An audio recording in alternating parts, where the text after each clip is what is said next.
I haven't done a video like this in a while where I look at past events and I think to myself, if I was doing YouTube around this time, by now I'd have 1 million subscribers. And I will have 1 million subscribers. All you gotta do is hit that subscribe button and always love my beautiful, sexy chocolate face, because I am the sexiest black YouTuber. There's no denying. Because these moments in time are so significant, and how far we've come as a society and how stupid we truly are. And you all like to think that smuggle nuts was the thing that kicked off all these different types of people thinking that they can get away with all these stupid things. But what if I told you there were some individuals who predated smuggle nuts in his attempts to sneak a Subway sandwich up his ass during a snowy night in Chicago, where gay men's rights MAGA hat activists were seeking to harm his homophobic body? What if I told you that women were claiming that they got beat up in a racially motivated attack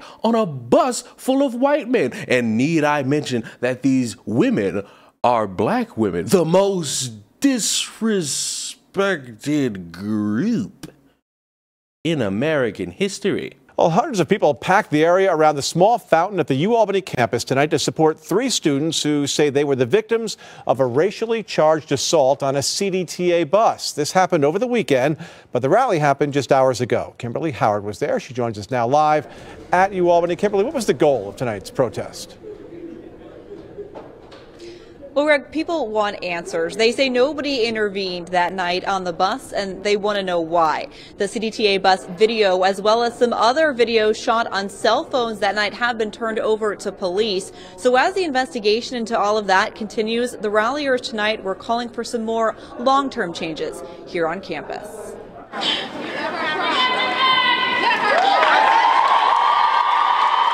Cheers and tears as Aisha Burwell takes center stage at UAlbany. She and her friends Ariel and Alexis say they were the victims of a hate crime over the weekend on a CDTA bus. They say about a dozen white students used racial slurs against them, and eventually the altercation got physical, bad enough to send one of them to the hospital. We are shocked, upset, but we will remain unbroken. We stand here with strength because we value our worth as black women and as human beings in general. Hundreds of people crowded the UAlbany campus, showing signs of support and calling for change. At no point on the University at Albany campus should race and discrimination exist. I call on the administration of the University at Albany to do the right thing.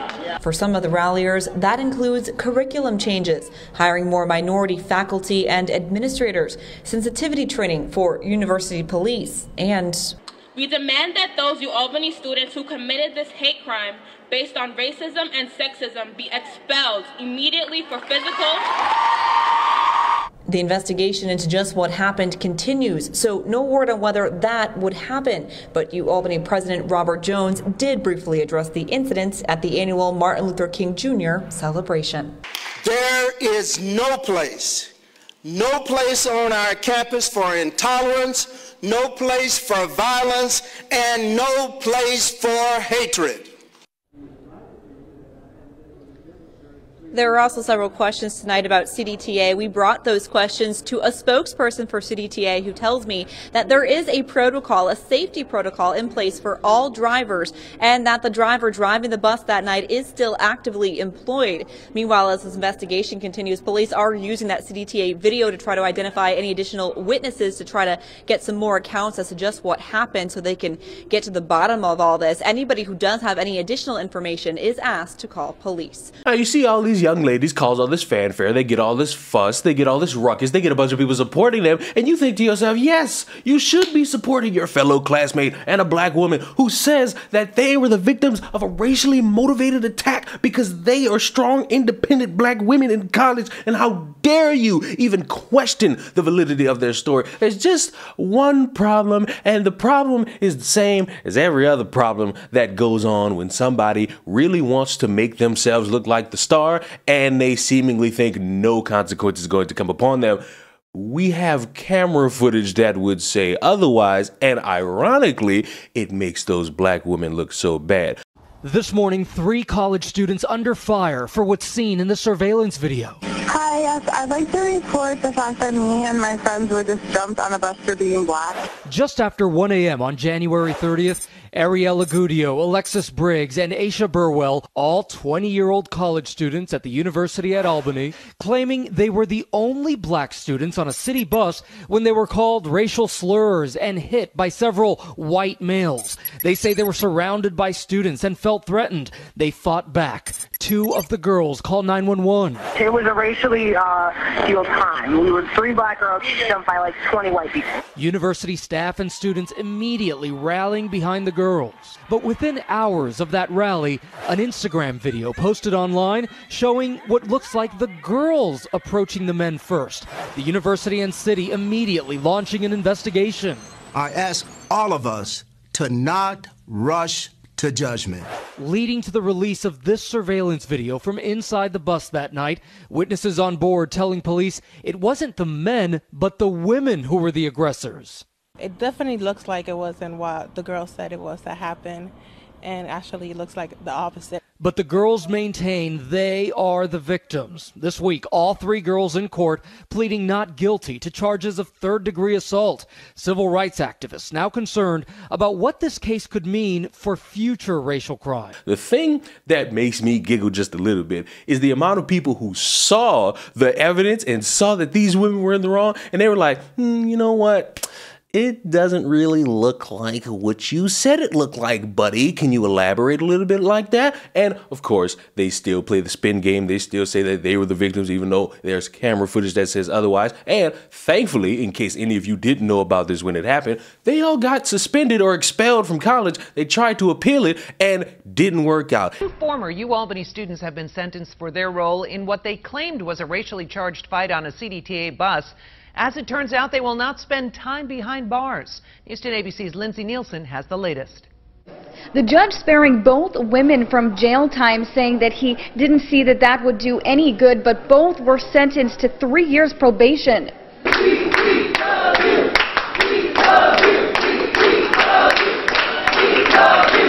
Cheers of support echoed throughout the Albany County Courthouse after former UAlbany students Aisha Burwell and Ariella Gudio learned that they were sentenced to 3 years probation and 200 hours of community service for falsely reporting an incident on a CDTA bus, making claims that they were victims of a racially motivated hate crime and allegedly beat up by a group of boys. I've seen the video. The jurors saw the video. All of the videos from the bus. What occurred on that bus is nothing close to what you reported, Ms. Agudio, and you reported, Ms. Burwell, as to what happened on that bus. Assistant Albany County DA David Rossi had this to say after asking the women to apologize for lying multiple times. I just think it's unfortunate that these young ladies chose criminal convictions rather than telling the truth and apologizing. This case was never about sentencing or punishment for us. It was about exposing the lie and vindicating the truth, and that's what we've done. Both women did speak when given their chance. I sincerely hope to express that I did not seek to harm anyone. Many things happened on that bus that should not have happened. Everything I had to say in my letter is still how I feel, and I'm thankful that you read the letter. Both Agudio and Burwell's attorneys say they believe they were victims of a racial incident. The fact of the matter is that terms that were derogatory in nature, that were racial in nature, were clearly stated on that video. Sentenced because they dared to say that they experienced a racial incident. If there were 3 white girls on that bus, with a busload of black people, and they were drunk and disorderly, do you for 1 second think we would be here right now?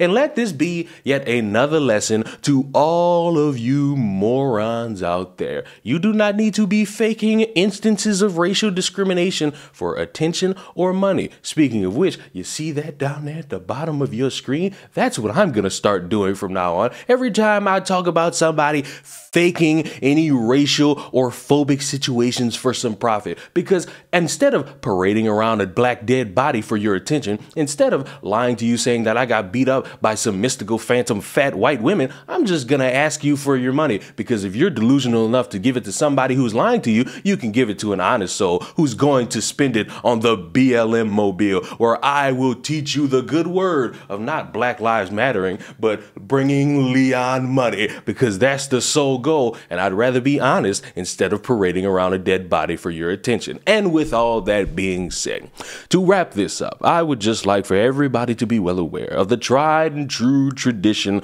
of understanding that even though we have these examples of idiots throughout time who want to exist on the plane of really being stupid, you must always remember that if you're going to lie to a bunch of people to get them to support you, to get them to give you money, you should make sure that there are no cameras around that fuck up your lying ass story. Subscribe to the channel. I will see you all in the next one.